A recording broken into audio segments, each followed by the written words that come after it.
Well, we all knew it would come to this someday, but we here at Behind the Curve would like to warn you. It's time to talk about fandoms. Hide the children, batten down the hatches, fasten your seatbelts, and return your card tables to their upright positions. We're going in for a rough landing. It's the Fandom episode on Behind the Curve.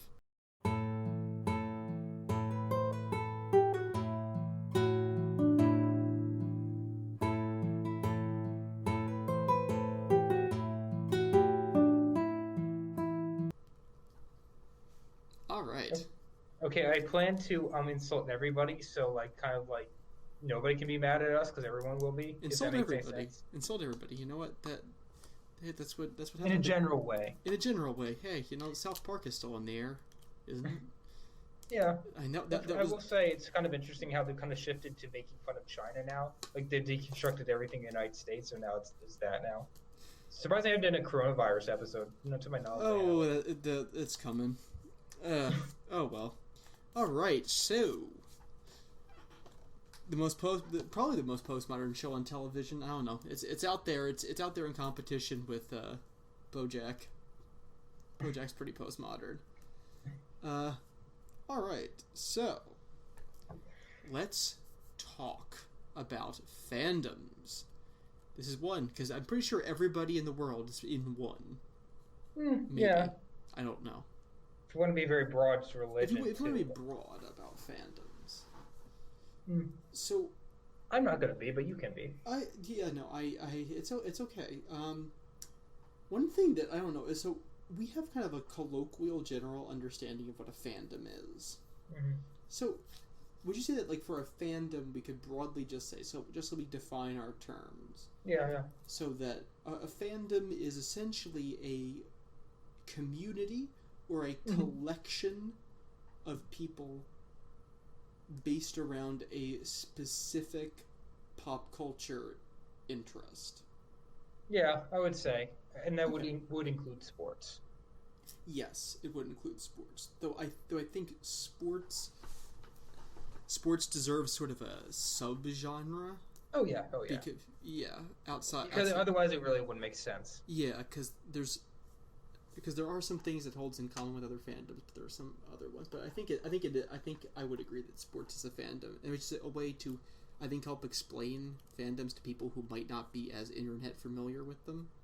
Which is fair, yeah, because that's much more broad, and I actually really understand that. It's actually, I feel sports is actually more sociable, maybe. Yeah, sports is much more sociable. I don't know. If only because there's more people who are into it. I don't know. Yes, sports is, I think, a valuable one, because I think it's almost automatically more diverse, idea-wise, and I mean even just individual-wise than fandoms. But all right, so it's actually kind of interesting because I think like this whole phenomenon is just like, in a nutshell, the fact that we've increased free time so much in worldwide. Yes. From making and consuming. Yes, from making and consuming, which is. Yeah, no, the making-consuming dichotomy is a big part of the fandom. Yeah, it's also my idea that novelty fuels postmodernism. Feel free to disagree. Novelty fuels postmodernism. It fuels, I mean, yeah. Oof. Novelty fuels postmodernism. Well, you're not wrong, because the idea is to deconstruct, and by deconstructing, you're always going to be finding something new. Mm-hmm. Because a lot of postmodernism is like replacing older ideas, like with new ones, like creating something new. Like Steven Universe is kind of a deconstruction of the family. It's a much nicer way of doing that than like say The Simpsons or Family Guy. Yes. But you're still creating something new when you're deconstructing something. You're not wrong. I don't honestly disagree. Or if I think about how about Mystery Science Theater? You're deconstructing a movie to make a new movie. Yeah, it's almost like back when that was a thing. It's kind of like a proto version of YouTube poop. Yeah, I mean, or a bridge series is more. It's a bridge series. That's because YouTube poop had no forerunner, and it'll have no post runner. All it will leave is nuclear stained Earth, hopefully. I'm not going to analyze that. don't analyze it because it defies analyzation. It is scatological references piled together to enact humor without actually being clever. Okay. Anyway, back to our general thoughts. I had some really negative thoughts clumped together. And it's not cat poop. No. That being said, do you want to go first with your negative thoughts? Because mine are pretty long.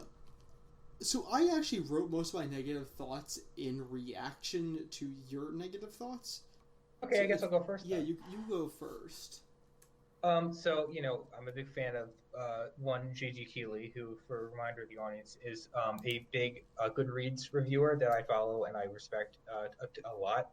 And the one thing that he notices about fandoms is that they can make content worse, which isn't a very big observation, not very original, but not only can they affect the future of a content creator's work in a negative way, like the idea of fan service, and which we see a lot in manga and anime, which proves that it's pretty universal. Yes. But also work to affirm an author's current bad content will get them famous for the wrong reasons in the first place. So it's like it's not good, but they're not people who like it to give it money, which is especially easy in like having so much publishers now, internet or otherwise. I think you wrapped it up very well in a quote. There are a lot of badly written fantasy books out there, and for a long time I was puzzled to see every flaw in these books defended as being part of the world. Author with no-peg civil rights, a 3-page song. Oh, it's not boring. It's world building.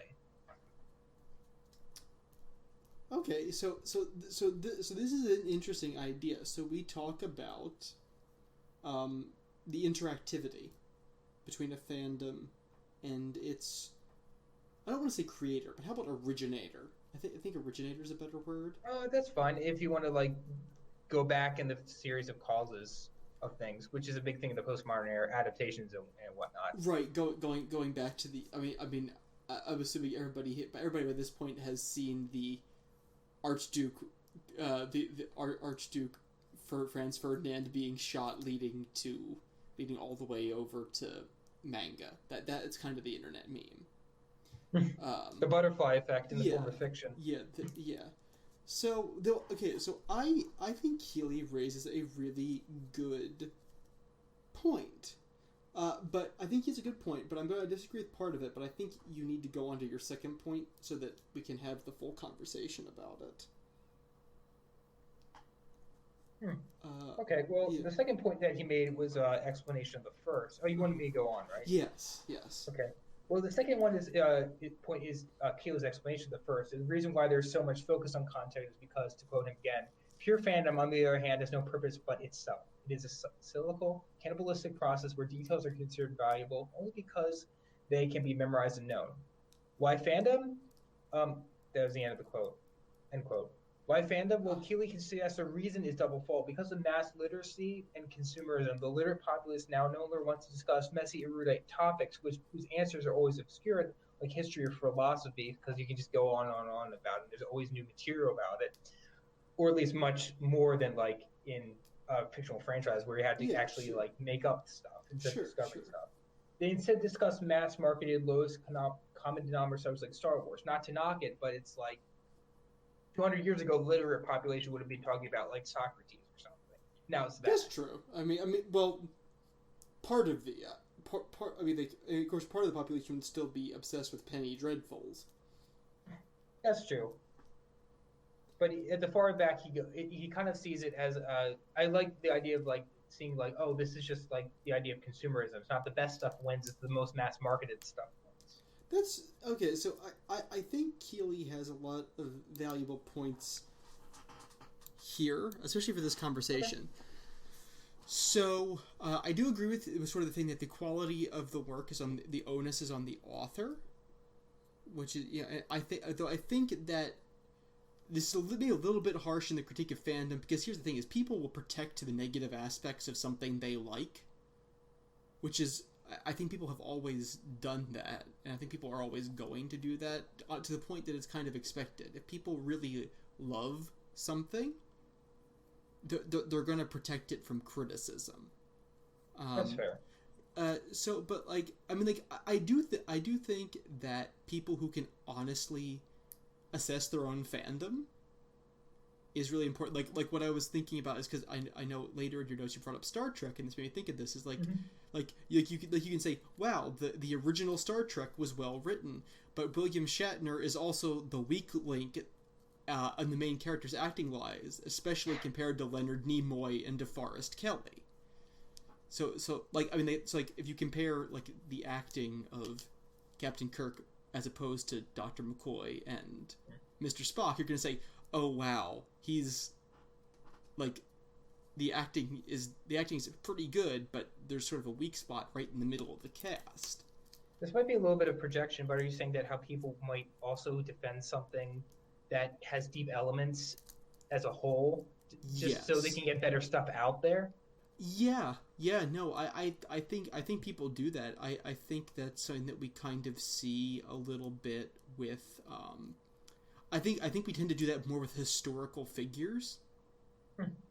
I think we tend to, like Martin Luther King, like he was in civil rights, and he helped defeat Jim Crow, but he also wasn't very good to his wife, and he seemed to have a lot of like looseness in certain parts of his life. Yeah, no. But we still defend him despite that. Right, because he had good ideas. He had good ideas, but we tend to overlook some of the dalliances that he had with women, or the fact that we tend to even still today we tend to overlook a lot of the personal flaws of people like Abraham Lincoln, who I mean, Lincoln was a great man, but he also had his own personal flaws. He said, if I could win the Civil War without freeing a single slave, that he said he would do it. But at the same time, he did do that, and we should appreciate that he did. Yes, yeah, definitely. It was no. So we have to recognize. Yeah, no, we have to recognize things as they are. So the other thing in which I slightly disagree with. Can I just make one point before moving on? Please move. Sorry, go ahead. Is what I'm trying to say. It's okay. I think the point that Keeley making is kind of like the tragedy of the masses here, and it is a theme in his reviews and his writings, that kind of like the average person today who's literate would go to their death remembering things like the theme song for Teenage Mutant Ninja Turtles, or a doll commercial on TV. But someone 200 years ago in the literate class would have, memorized the Iliad or the Odyssey, or I think I said the Iliad. But, I think you understand my drift. So it's kind of like degenerated because of the massive amount of literacy. And that kind of goes back to what you said in our Decade in Review episode of illusion versus death versus the illusion of death. So this ties together all of my points. Actually, so I'm gonna have to skip down in my notes. So this actually goes to the point that Keeley was saying about fandom. So I don't disagree that there's an aspect of consumerism, but I do disagree with sort of his judgment of the common people, because what you essentially now is you've essentially made a classist assertion that there is the common people and there is the erudite reading. Well, I think he's saying a point about the intelligence of the average person, because obviously there always will be. Because the intelligence of the average person has gone up. Well, yes, but also that people will try to, in order to win arguments on the internet, to prove people wrong, we'll go something that is like less messy, like philosophy or history, which has a lot of content constantly being updated, rather than something that everybody knows and has a definite answer. You can look up on Wikipedia and know that this sort of that thing about Darth Vader, not so much the other. So it's more of a thing about intelligence. I am kind of working on memory here, but I want to make sure that his views are represented. True. So essentially my statement was saying that it's not necessarily that the common person doesn't desire higher things, or that they can't and don't comprehend higher concepts. It's that I think through consumerism we have made the lowest common denominator more accessible, because the difference between a good creative, let me put it this way, the difference between an artistic creative work and so I hate to use these words, but essentially the difference between a good book and a bad book is not the complexity or the level of thought. It's usually, honestly, the clarity of the book's vision. In my job, I work with I work with students, and so when people, so usually the difference between a successful paper and a paper that does not meet the requirements expected, it isn't the complexity or the level of thought that the student has, or how much they understand. It is to how much they have a clear view of what the paper is setting out to accomplish and the execution thereof. So it requires both a clear idea and technical mastery. So you can write a bad paper with technical mastery, but it's very hard to write a good paper with a very clear vision. And I think the same applies to books or creative works. You're saying that's one thing that we have gained that is positive in the contemporary era. I think it is something. So I'm saying that the separation of erudite concepts from mass media is not the it's not that what I'm saying is it's not the fault of the consumer. Like, the consumer should be discerning. I would agree. Yeah, but it's not that they don't understand or don't wish to understand higher concepts or to be challenged. It's just that consumerism makes the accessibility floor higher. I want to add to that. A lot of the reasons was because of it is kind of postmodern, but modernistic as well. That because of industrialism, we just created so much content that it's hard to find the exceptionally good stuff, and that, like, just because there is so much out there, I fell into this trap of, like, obsessing over details of stuff that is, like, meaningless, of, like, fandoms that, like, or have no literary worth and didn't improve me as a person, and spent too much time in escapism. And to kind of segue into another related point is that, like, this is where we get a lot of the detail orientedness, that, like, a lot of fandoms are really just opportunities to one up someone about your knowledge of some meaningless obscure fact, or to create, like, a fanfic over it and impress someone that way. Yes, sure. What is a fanfic? I mean, a fan fiction is at its deepest level. It is wish fulfillment. Yeah. Which is, so the question is, I mean, can you do, so then again, then where's the line between fan fiction and inspired fiction? So fiction that actually builds on the initial concept and does it actually build on the telos of the series? So, like, I'm trying to think. So it's like, I'm going to use a bad example here because this is one of the worst fandoms out there, is going to be the H.P. Lovecraft / Cthulhu fandom. I didn't know that. Yeah, no, it's. I know they write a lot of bad, like, sequels and stuff, but I guess that's what you're getting at. Yeah, so, like, I was saying, like, there have been people who have kept in that vein, who have written, some very impressive works. I'm thinking mainly of the guys who, like, directly succeeded Lovecraft, who wrote in the same genre, who wrote, literary book, like, stories and books, dealing with the same themes and concepts and even places and characters. But there's also a whole lot of,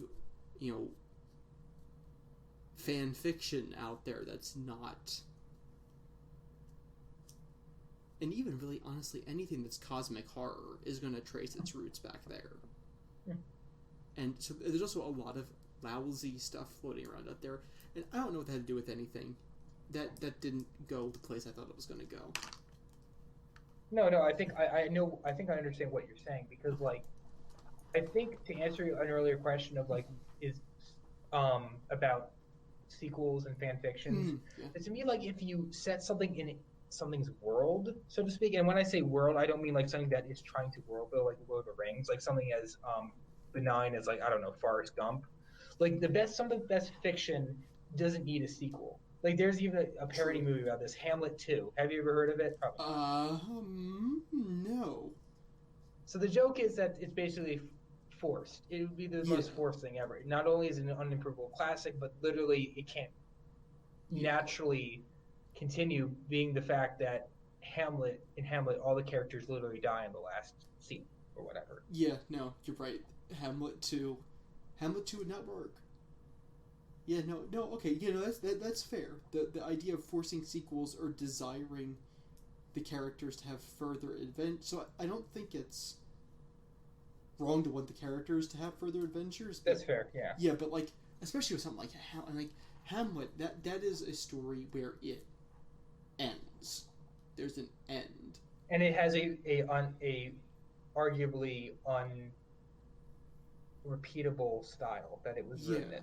No, yeah. I think Hamlet's a great example of something you're not gonna. And I do agree with you. Because sequels are, because the question is, if you're going back to something's world, so are you expanding the world, or are you dealing with unanswered questions of the world? Well, here's the thing I'm getting at. Good stories don't need fan fiction.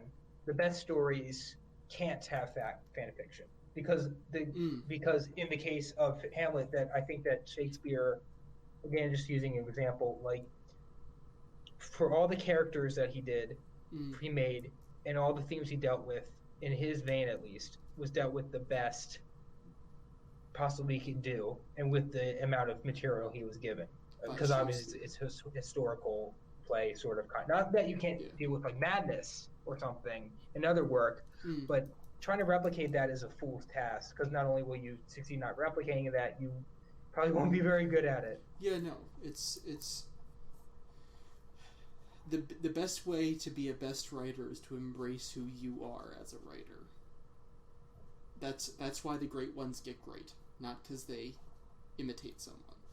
But to expand that idea further, that like if you're inspired by something that is kind of repeatable, like a theme, you wanted to talk about madness, like, and big castles and crazy families. You look at Titus Groan, which is also by an English author, Margaret Peake, that probably was inspired by Hamlet. I've never heard any literary critic at all call it a ripoff of Hamlet or a fanfic of anything. Was its own thing and was very successful. So that is, to answer your question, the difference between fan fiction and something that's inspired. Basically, that's how I would answer that question. That is a good. That makes a world of sense. The best way I could say is that categorically it's the same thing, but content-wise it's not. I concur. That is a wise differentiation. I think a lot of fandoms are toxic because the rule of get junk in, get junk out. So in a nutshell, I think the internet is good as doing this too, is that like a lot of like attracts like. With fandoms that you have personality types grouped together, that the internet is great at organizing personality types. It's true. If a franchise is inherently sexual, that you probably get a lot of sexually loose people come together. And I mean, there's also the concept of having inappropriate art of random things, but if it's inherently sexual, that's kind of what will be produced. Sure. Okay, so I mean, and this is kind of like trying to form a theory of how certain fandoms are toxic and others are. So I can understand. Yeah, no. So I think within reason, yes. I not to sort of like the level like. Yeah, no. I mean, it does make sense. Like. Yeah, no, I agree. So, can you expand on garbage in, garbage out as an idea?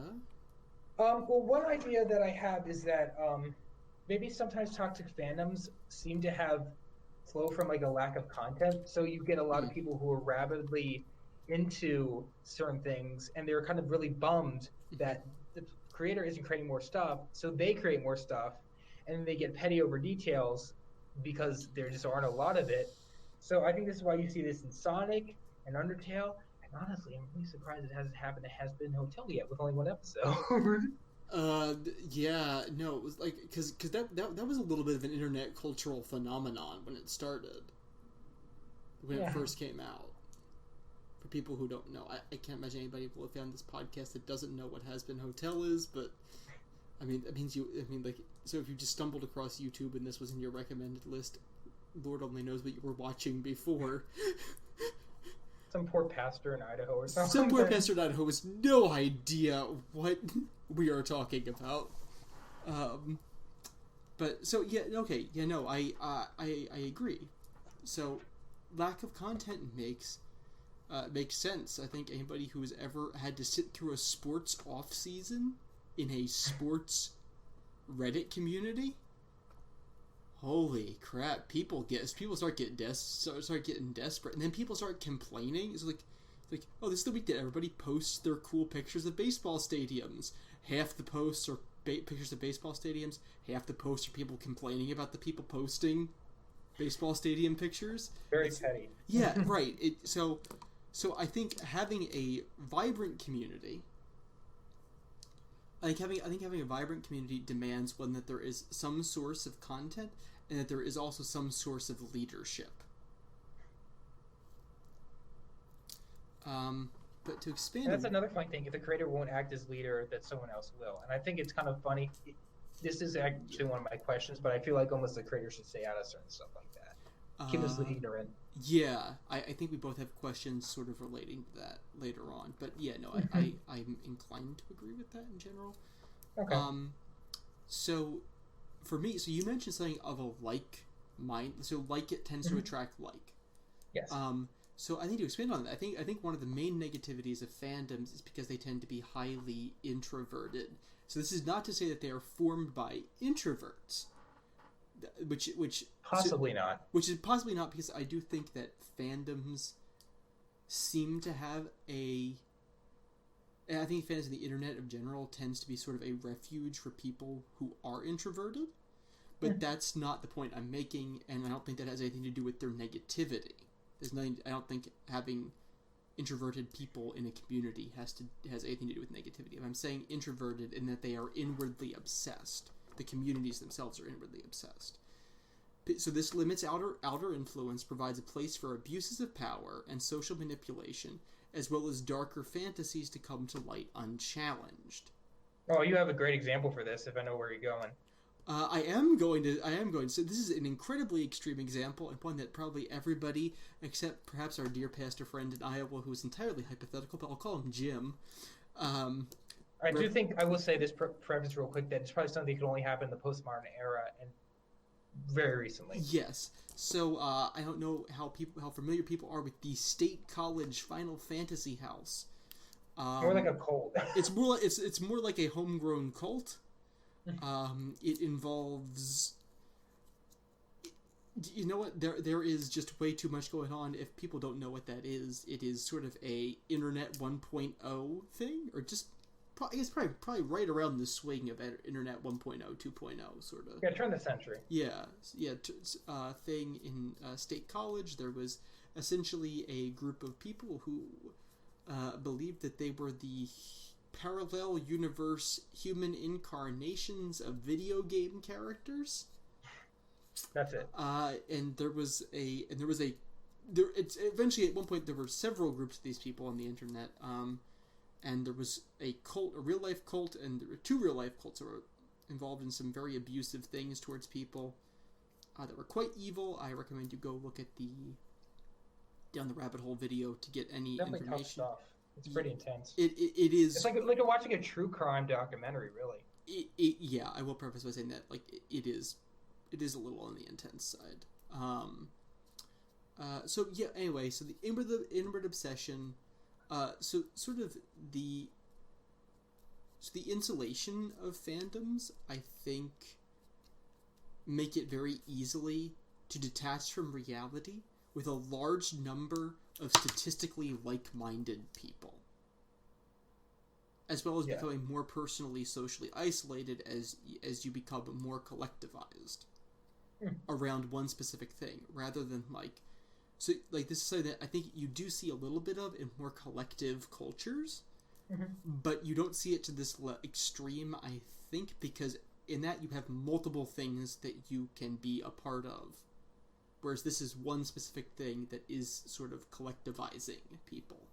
I don't know. I'd like to hear your thoughts. Well, to segue this is into another point I had was some of the toxicness actually might stem from a fandom being too accepting, actually. That I wrote that example would be bronies, which really aren't around anymore. I was kind of actually a part of them, to be perfectly honest, which is, if anybody doesn't know, it was the adult fandom of the show My Little Pony Friendship is Magic, which kind of came off the air a couple months ago and started about 10 years ago. Yeah. Oh, that's a shame. Well, I never got you into it. No, you didn't. No, that would have been. I think they actually had probably one of the few fandoms that actually have good fanfics, actually, because it was that kind of show where you could expand like that. It's meant to be like that. Yeah. Okay. That makes sense. But yeah, that would be an example where fandom that fosters a lot of social tolerance into its community. But I think that the problem is this kind of acceptance is that I've seen people in fandoms act as like social yes men many times just because they have experienced a similar social isolation themselves, might actually not have no concept of normal / functional, encourage the others to aspire to. So it's like they post a picture on like whatever, like, hey, like how am I looking? And their hair is a mess and they're wearing mismatching clothes. Like, oh yeah, you're okay, you're fine. And they might even not even try to go for social acceptance because they already have it on the internet, and that kind of just fuels their introversion and their isolation. Right. You're right, because it's the aspect of acceptance over the will. It's acceptance versus well-being, because there's a line to draw with both. I think just for being a functional human being who assuming you're a functional human being who cares for other people, like you have to accept people for who they are, but you also have to help them make wise decisions. Which I don't see a lot of, but maybe that's just my pessimism. Yes. I don't disagree. Well, the funny thing is that like I always wonder if like the social rejection in real life caused them to have a lot of free time and go to fiction rather than anything else, and it was just better than socializing for these people, and that's why they got it. And I also think this comes into fictional personas of certain universes, because it's easier to interact with someone who has sort of blank state, who wasn't bullied, who wasn't socially isolated, who lives in a world where they're successful. I'm not talking about Pathfinder if you feel I'm targeting you. I don't mind, because I do think Pathfinder tends to be Pathfinder does tend to have, unlike some older editions of games which were problematic in other ways, but Pathfinder does have a bit of an Obermensch complex. I will say this, that I like it better than video game fandoms, that even though, one, you're interacting either face-to-face with people, which it never happens in video games almost ever, and even if there is have lousy, low-class, foul-mouthed personalities, at least, there might be some, like, physical violence to put them in their place, or they're faking through their situation through yelling at each other. I don't see that so much in Call of Duty. It's sorry, I don't think shooters are mindless, but it's just different for Pathfinder. It's much more problem solving oriented than even Legend of Zelda. It's true. I agree, because it also puts more personal responsibility towards what you're doing. So I don't disagree with your assessment of overly welcoming communities.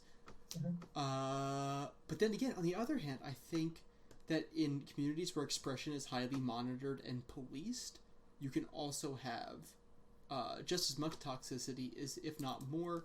My personal thought is r/politics. I knew it, Reddit. Which is probably the most toxic internet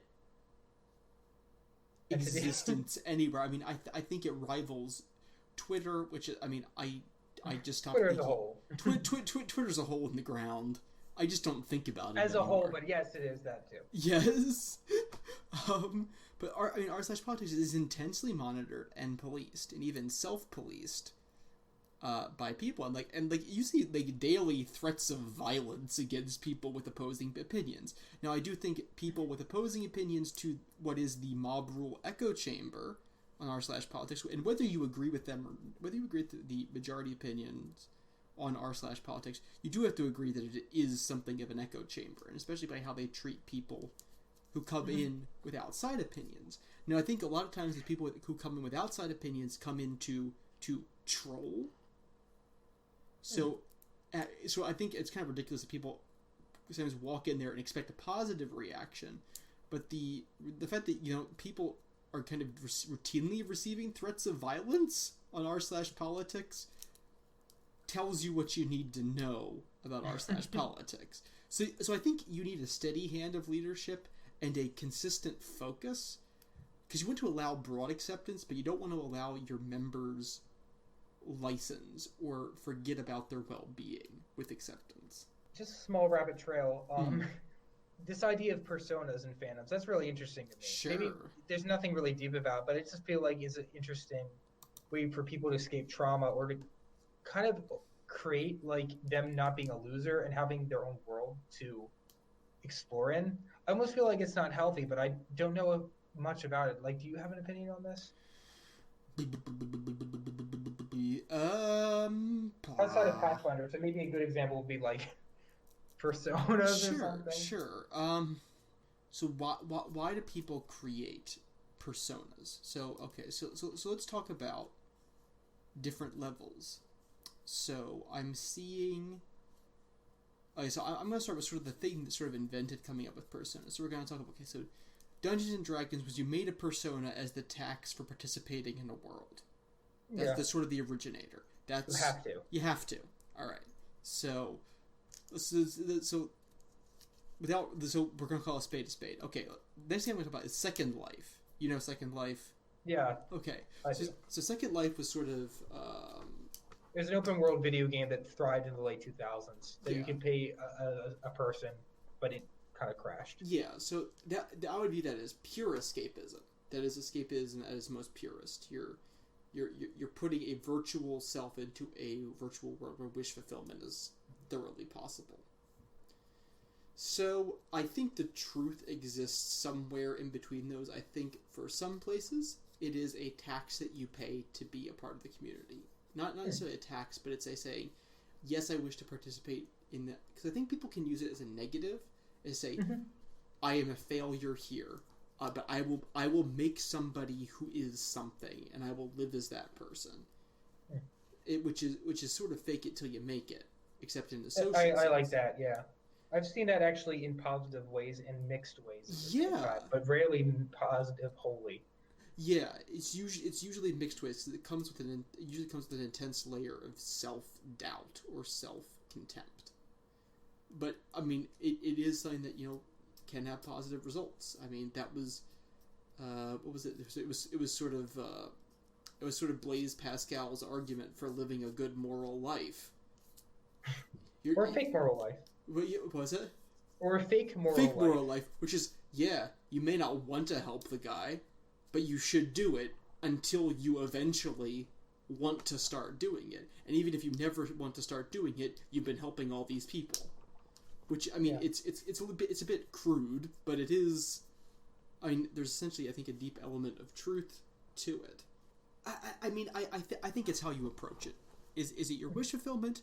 Is it a person that you want to be, or is it just something that you enjoy pretending being? Because if you enjoy pretending to be something, go for it. There's nothing wrong with that if you want to do that. I mean, so I think the only time it becomes problematic is when it becomes pure wish fulfillment, because that becomes dangerous, because it can become more that makes it more important than reality. It's bad priority, yeah. Yeah, or if you are using it, I think some people find it better to. I think things like I've seen people use it in real life to communicate better, like with personas. Again, comes up second time, but like people using that to interact easier with that persona than anything else. I mean, it's how artists get rid of trauma. Artists get rid of trauma by putting it into art. Ask Gannon, like on Tumblr. Yeah, so I think for people who are of a creative bent or even a non-creative bent to get out there as a persona can be a way to exercise outside of trauma. So that'd be a positive aspect, I think. Also, to maybe go 5 minutes on this rabbit trail, a time where it's probably gone the worst that I can possibly think of. The man, the myth, the legend, Chris Chan, and his comics and the way he portrays himself, and like the kind of stuff that I think you know what I mean, like the way his ego, his sense of self. Yes. This is also another down the rabbit trail thing. We've been on a little bit of a kick lately. You have anyway. I discovered it first. I have a little bit. I just decided not to tell you. Matt discovered it first. He just didn't tell me about it. What a guy. No, but I think so for our friend Reverend Jim out there, for Reverend Jim, hypothetical Reverend Jim. Chris Chan was a young man with some serious I would say mental handicaps and mental health issues. Asperger syndrome plus like absurdly bad parenting that is like indirectly abusive. Thus, the perfect storm of white trash, social isolation, geographical isolation, weird inconsistent identity politics that I still can't untangle, weird inconsistent political views, and lots of trolling that he took 100% seriously. Plus, also a lot of personal information divulged from him. Yes, and a community that was too obsessed with its own entertainment to actually stop and help somebody who was suffering. So we got to see the worst of internet. We got to see the worst of sort of, I mean, really, aesthetically, what it was the worst. It was the worst of the postmodern internet culture. Yeah, I just find I doubt that Chris Chan can honestly even tie his shoes. He's literally almost 40 now. He'll turn 40 next year, I believe. That sounds right. Yeah, but anyway, I think he kind of represents like the person who, the perfect example of someone who bought into postmodernism, even though he has no idea what that is, and kind of got sort of punished for it in a way. Yeah, probably. Yeah, no, it was postmodernism punishing postmodernism. Punishing him.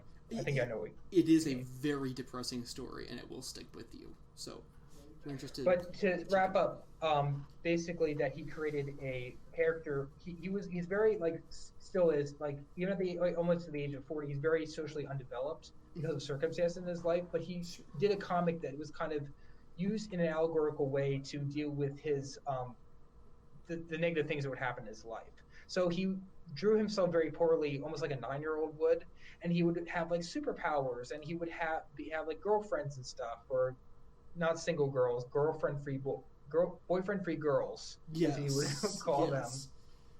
And that it was just interesting to see how, like, probably the worst example of a persona, like I said, of like what he thought of himself, despite the fact that life kind of collapsed around him, and still has. Yeah. It is a sad and deeply confusing tale because the ending makes. I mean, there isn't an ending really yet, but it ends when he dies, and I'm afraid how he will end up. Yeah, no, I do hope that. I mean, we've been using he. I'm not sure if she is now the appropriate term. I'm honestly not sure. He would approve of she. Okay, so I'm not sure which is the appropriate term to use at this point. I mean, I'm using he because this trauma did mostly happen while he was still a male. While he was I don't really agree. I would just have people like figure out that for themselves. So for those of you who don't know, you'll have an idea of where this is going, but this is just part of a much larger puzzle. To reel it all in, needless to say, there's a lot of controversy surrounding his life, and all I say is check it out for yourself. I don't condone anything that he does or doesn't do. I would just say that if you want a good homework to explore for yourself, the way that the use of a persona and postmodernism lived out can really screw somebody up. Yeah, it's sad, but sadness need not linger. So because we're going to the positive side. We're going to the positive side, folks. We had you in this first half. We're moving on to the positive side because I think we focus on the positive side. I think we focus on the negative side more because I think the negative side gets more attention from the outside.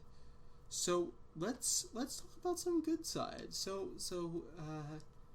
Well, like I said, that they're obviously a good fan of alternatives. Like I'd rather have my child be involved with Star Wars or Final Fantasy than Call of Duty or hip hop culture, just obviously because the way that people come out of that are usually better.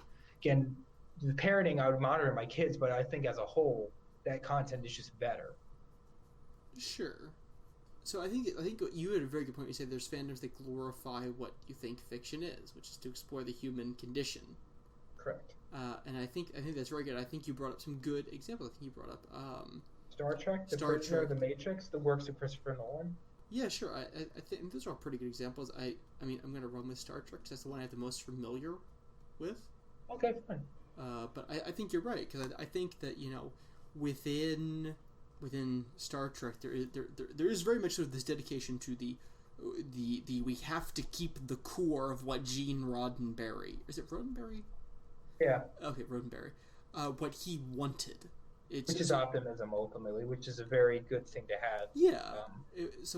There's in any era. Yeah, there's a deep sort of dedication to it. Even though I think, you know, I think Star Trek has gotten a little bit of a bad. The fandom has gotten a little bit of a bad rap for being anal, which I didn't find that people. The only thing that I found people were kind of. I've researched it. Yeah, I think the only thing that I found people were kind of.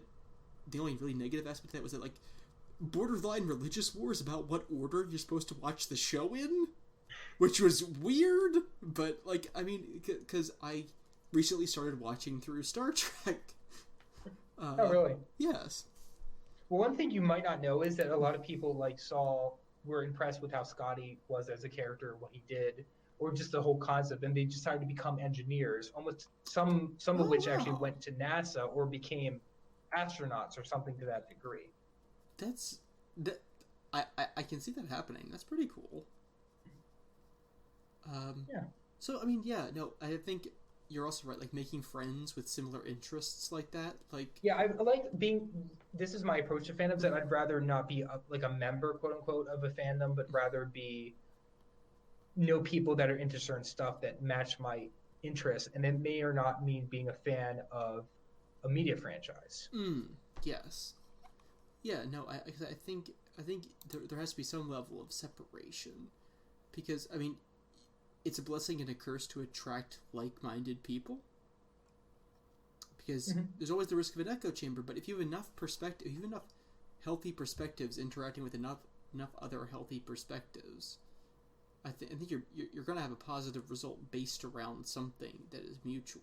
Well, I also said that something interesting is that a lot of fandoms are involved with charities. You don't seem to see that so much in the past, but now it's more of a thing. I don't really know why. Maybe it's like, it could be just trying to develop a good reputation for maybe historically bad fandoms, but I'm not sure. It feels genuine to me.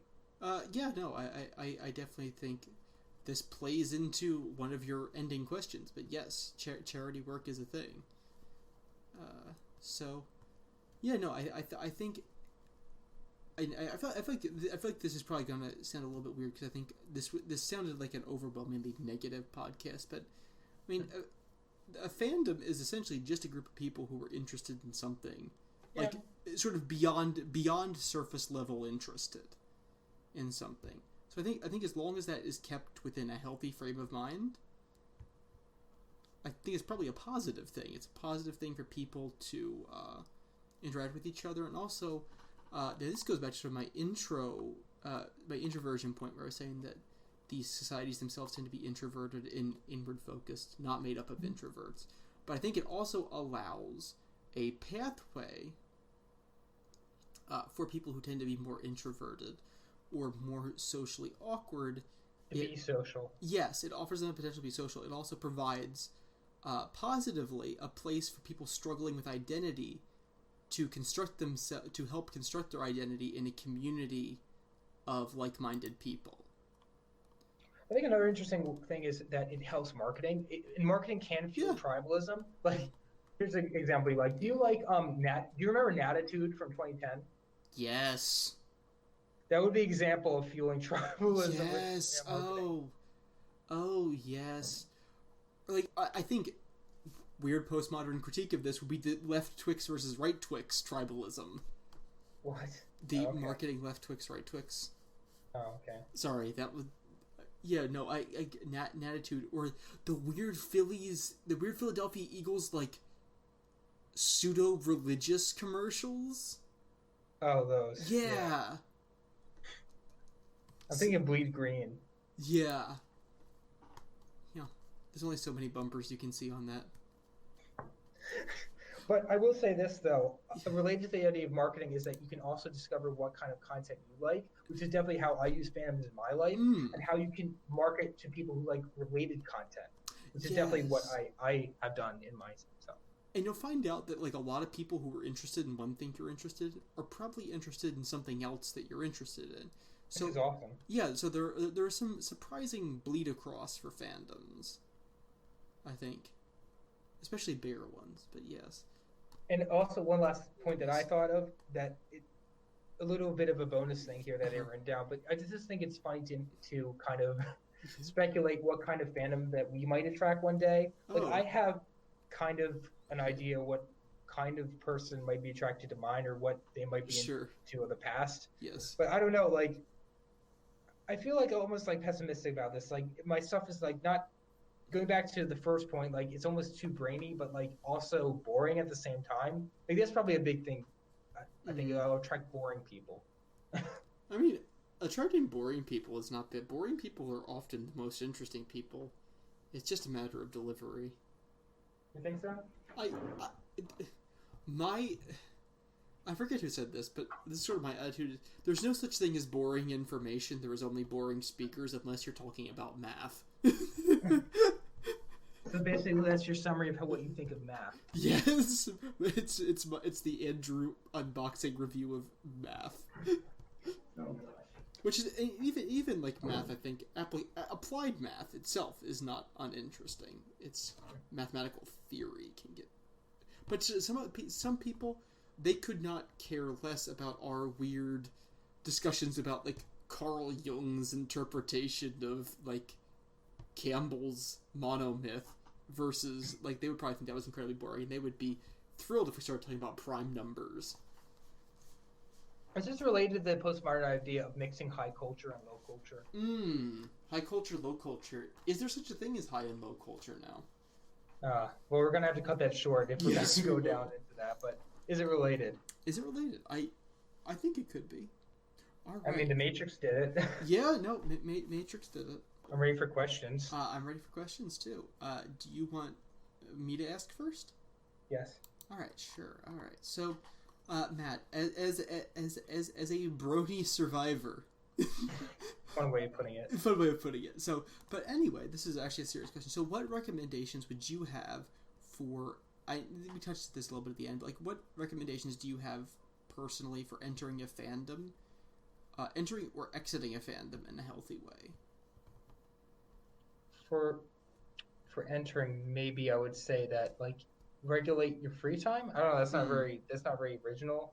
Like know why you're going into it, I think is the best question. Like, are you doing it like to pass time or to like learn something new about the universe or the human condition? Because that's why I pretty much only read Keeley recommended stuff. Like if Keeley was a fandom, I'd be all over it. But there kind of really isn't. So that's know why you're going into it, I think, is what I would say. Sure. Sure. Okay. All right. That makes sense. So for my first question, I want you to be pretty honest about. Sure. Who's the worst in terms of fandoms? Weebs or furries? Okay. All right. So time to open can of worms. I have a definite answer. It's okay. But so take into account that I am much more familiar with the latter. Okay. Wait. Which word did you say again? Furries is the second. Yes. So I'm much more familiar with and have had much more interaction with the latter. Okay. Fair. Rather than the former. So, my main interaction with the former was sort of when I went through in high school. I went through sort of an anime phase, but I never really was into the community. Okay. Because is the other one I think has been more involved in more recent. So my opinion is I think that I'm gonna say that weeb culture tends to be worse. I think because it's not necessarily a community. It's sort of it's not a community. So for starters, I think that's it. So I think it's gonna be more I think it tends to be more talks. I think it tends to be, like you said, it tends to be more about like memorizing facts. There's a lot more sort of participation in the fan fiction. You're also dealing with a centralized concept whereas I think, you know, you're looking, furry culture is actually a community. Despite the fact it's actually not based on a specific content. Right. It's not based on specific content. I think that's, well, actually both are not really based on specific content. Yeah. So I think that's why they're comparable. But I think one is a community, one is not. One is blind to its own. One is blind to its own dark side, and the other one attempts to address it. That's true, though. I would say that. And I think one is more aware of sort of the okay, this is weird, but weird's okay versus this isn't weird actually. I think anime is also, not anime. Anime is not a community. It is a style of art. I think weeb culture also, like the sort of unhealthily, like the exoticized, romanticized view of Japan is not a healthy way to look at another place in the world, and it is not healthy for you to look at another place that way, or and I don't think it's actually very uplifting to the people of that place to be looked at in such a way. Yeah, it's funny, if you create a persona, that's okay, but if you create like this is a made up thing in anime, that's kind of problematic, because you're like a white guy portraying somebody else who's of a different race, you know? You're right. You're a white guy. You're not necessarily a white guy, but I mean that is kind of the. I mean, let's be honest. That is. If really, it's not problematic, certainly you can't do it anymore. You're right. And I mean, even if you view it as don't problematic, I think everybody could view it as at least being distorted. Yeah. Yeah, and I mean, of course, these are both communities that fully embrace the idea of body pillows. Pause to sip drink. Pause to sip drink. Of course, then again, I think you have sort of, again, with sort of furry culture, you have a very clear cut idea of, like, this is acceptable, this is not acceptable. Whereas you will see a honest to goodness, like, seriously, like the debate over, you know, what constitutes appropriate or inappropriate fan service, which goes back to what you said. So yeah. it's like even like, yeah, no, like I don't want to get too much into it, but like sort of also anime is very unhealthily creepy obsession with lolly characters. Oh yeah, that is a very concerning idea that is fully embraced by weeb culture, for the most part. Yeah. So I think that's something that I think has been, where furries with their equivalent has taken care of it much more over the years. It's actually taken care of. It has taken care, it's their attitudes towards perversion versus. There's a difference between deviation and perversion, and I think the furry culture has addressed that, whereas weeb culture is like, oh, it's all fine, they're all fake. It's there. They're all fake. No, just because it's fake does not make it morally defensible. So, for the record, that was a bit of a joke question, but I like how you handled it. Thank you. I'm just wondering what's going to happen once they start selling Alistair Has-Been Hotel plushies on the boardwalk in the mall instead of like Fortnite stuff or whatever, and trying to have like 10-year-olds convince their mom that it's from just like a normal cartoon. Yes. I did. In 40 years, everybody's embarrassing dad will be doing Fortnite dances at somebody's wedding. Like victory dances? Yeah, that's the thing. Okay, so my second question for you. So how, in your opinion, how much effect should a fandom have on its originator? So mine's kind of the flip of a question that you wanted to ask, but it's the flip side. So how much effect should a fandom have on its originator and offshoots? I really don't have a set policy for this, but I feel like almost that, like, for the large chunk of it, like, as tempting it would be for me to, like, a person to avoid as much as possible, like, fan stories, not so much fan art, because fan stories could, like, literally implant something in your head subconsciously that messes up with how you're treating it, unless it's like lauded by everyone, just universally praised, that sort of thing, and then maybe the content creator can actually learn from it. Mm-hmm. But for the most part, I think a no fanfic policy is best. And I you actually see this with Bronies, with My Little Pony Friendship is Magic. The creative team had a no fanfic policy for all of its writers. And I think that's very interesting because I've never heard before since anyone who's done that. Like maybe it's a thing in Marvel or something, but I just don't know. The last question of the night is, how responsible do you think content creators should be for keeping their fandoms untoxic? It depends on your level of involvement, I think. If you have somebody who's very involved in their fandom or their fan community, I think they do bear a responsibility to act as some sort of leadership. That's just because they got involved in the first place. Yes, that's something that kind of disappoints me about how J.K. Rowling is handling the existence of the internet. I think she kind of gets some. This is no surprise to anyone. Like just the attention that she gets from it, and I don't know if I'd be above that. Yeah, and like I don't like people who give her crap for it, but I do think that her handling of it has been a bad. I mean, again, it is her creative property. It is her business to say what she wants, but I think it is damaging to her creative project her creative process. Yeah, I would even say project, process, and it's just weird properties. How she's doing all this now. I mean, I know like the internet got more popular in the 2000s, but like, if this very important detail of this person being African American or homosexual, like, why do you tell when the movies were being? Because that's like the movies were being made. Because that's kind of your opportunity to quote unquote rewrite things. Right, and it's even like coming out like somebody like I can understand like if you like it's like saying, oh, the fact that this person is gay, that may or may not matter at all in the plot. That may just be superfluous. But like, if somebody's like a different race, don't you think you would bring that up with central casting? like that one to me is like it's like they had the rights to the thing too. She could have commanded them. It's like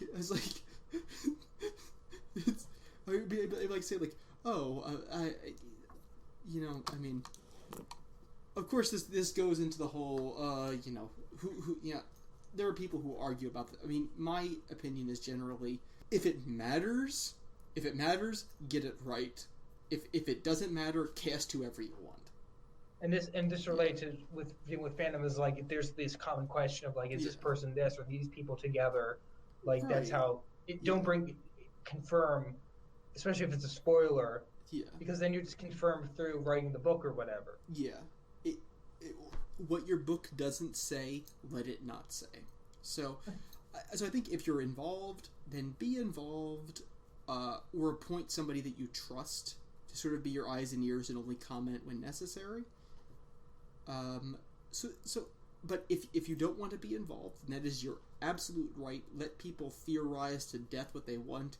You can go be full, not W.B. Yeats.